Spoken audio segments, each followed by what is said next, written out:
اللہ الرحمن الرحیم۔ صحیح عقیدہ ہی ملت اسلامیہ کی بنیاد اور دین اسلام کی اساس ہے، لہذا میں نے مناسب سمجھا کہ اسی موضوع پر کچھ گزارشات پیش کروں۔ یہ بات کتاب و سنت کے دلائل و برہین سے واضح اور مسلم ہے کہ بارگاہ الہی میں انسان کے وہی اعمال مقبول ہوں گے جن کی اساس صحیح عقیدے پر ہوگی۔ صحیح عقیدے کے بغیر ہر عمل بیکار ہے اور اللہ کے ہاں اس کا کوئی درجہ نہیں، جیسا کہ اللہ تعالیٰ نے فرمایا، اور جس کسی نے ایمان کی روش پر چلنے سے انکار کیا تو اس کا سارا کارنامہ زندگی ضائع ہو جائے گا اور وہ آخرت میں دیوالیہ ہوگا۔ نیز فرمایا، تمہاری طرف اور تم سے پہلے گزرے ہوئے تمام انبیاء کی جانب یہ وحی بھیجی جا چکی ہے کہ اگر تم نے شرک کیا تو تمہارا عمل ضائع ہو جائے گا اور تم خسارے میں رہو گے۔ قرآن حکیم کی بہت سی آیات اس مفہوم کی ترجمانی کرتی ہیں۔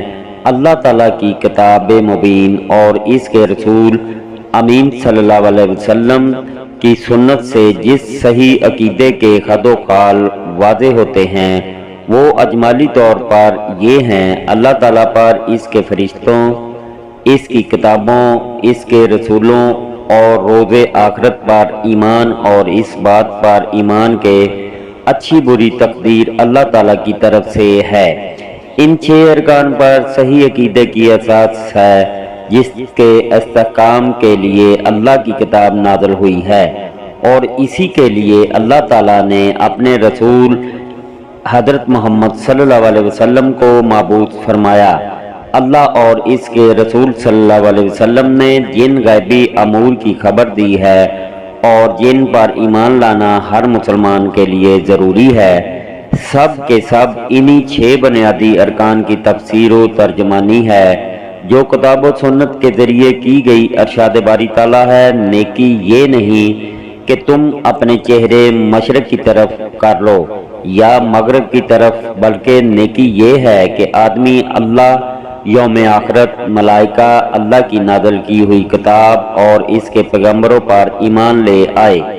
نیز فرمایا، رسول اس ہدایت پر ایمان لایا ہے جو اس کے رب کی طرف سے اس پر نازل ہوئی ہے، اور مومنوں نے بھی ہدایت کو دل سے تسلیم کر لیا ہے۔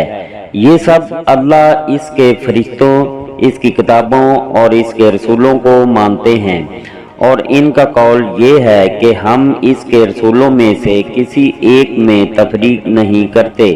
نیز فرمایا، اے ایماندارو، ایمان لاؤ اللہ پر، اس کے رسول پر، اس کتاب پر جو اللہ نے اپنے رسول پر نازل کی ہے، اور اس کتاب پر جو اس سے پہلے وہ نازل کر چکا ہے۔ جس نے اللہ، اس کے ملائکہ، اس کی کتابوں، اس کے رسولوں اور روز آخرت سے کفر کیا، وہ گمراہی میں بھٹک کر بہت دور نکل گیا۔ اللہ پاک ہر مسلمان کو اپنے حفظ و ایمان میں رکھیں، آمین ثم آمین یا رب العالمین۔ اللہ حافظ۔